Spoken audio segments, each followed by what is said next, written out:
Imagine the thunderous roar of goth metal legends echoing once more. Type O Negative is about to drop a live album that could redefine their haunting legacy. Hey there, music enthusiasts.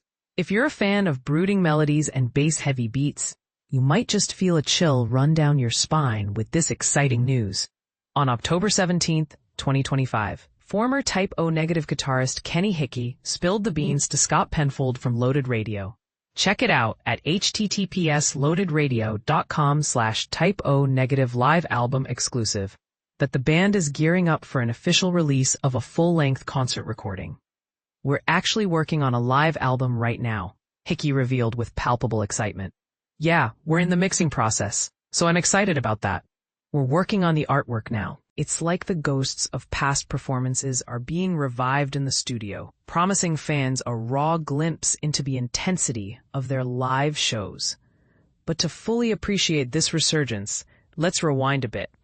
Type O Negative disbanded for good after the tragic loss of their iconic frontman, Steele, who passed away in April 2010 from heart failure at just 48 years old.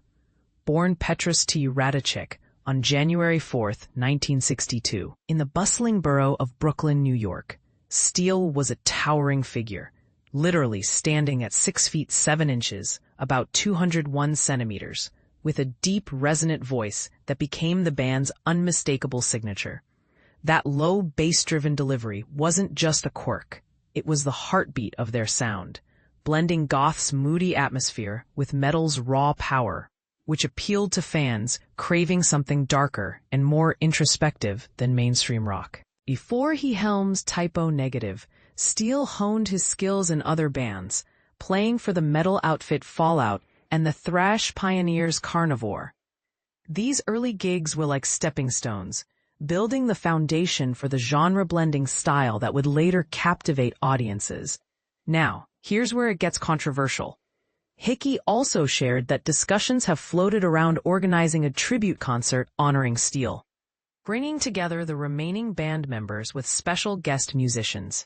However, former keyboardist Josh Silver, who happens to be married to Kenny's wife's sister, remains reluctant to dive back in. According to Hickey, Silver has been dedicated to his career as a paramedic for New York City for quite some time, and that commitment is holding him back from committing to the project. It's a poignant reminder of how life moves on after loss, but it sparks debates. Should the band press on with replacements, or is true tribute only possible with the originals? And this is the part most people miss. In the world of rock tributes, authenticity often clashes with practicality, leaving fans torn between honoring the past and creating new memories. Type O Negative, celebrated for their melancholic landscapes and devoted following during the 90s and early 2000s, is experiencing a fresh wave of popularity as younger listeners stumble upon their groundbreaking work.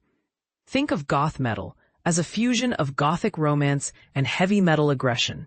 It's not just loud guitars, it's about evoking emotion, darkness, and introspection, making it accessible even to newcomers who might start with something like Black Number 1. And realize it's more than just a song. It's an experience.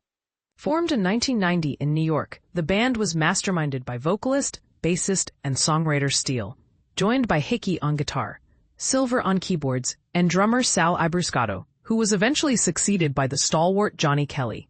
Their journey began with the 1991 debut album, Slow, Deep, and Hard, which set the stage for their signature gloomy vibe.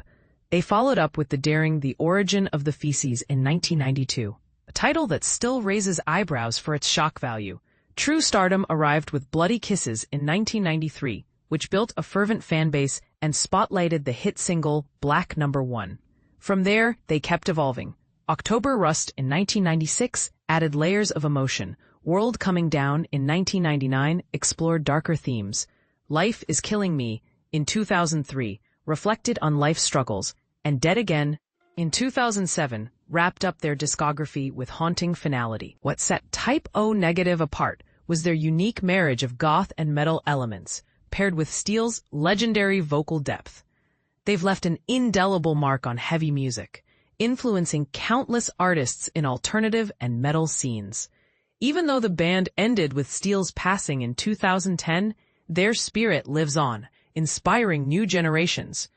But here's a controversial twist. Some argue that releasing a live album without the full original lineup dilutes the band's purity, while others see it as a loving way to keep Steele's vision alive. What do you think? Should bands honor legacies by moving forward with tributes, or stick strictly to the past? We'd love to hear your take in the comments. Do you agree with Silver's hesitation, or is it time for the music to play on? Share your thoughts and let's discuss.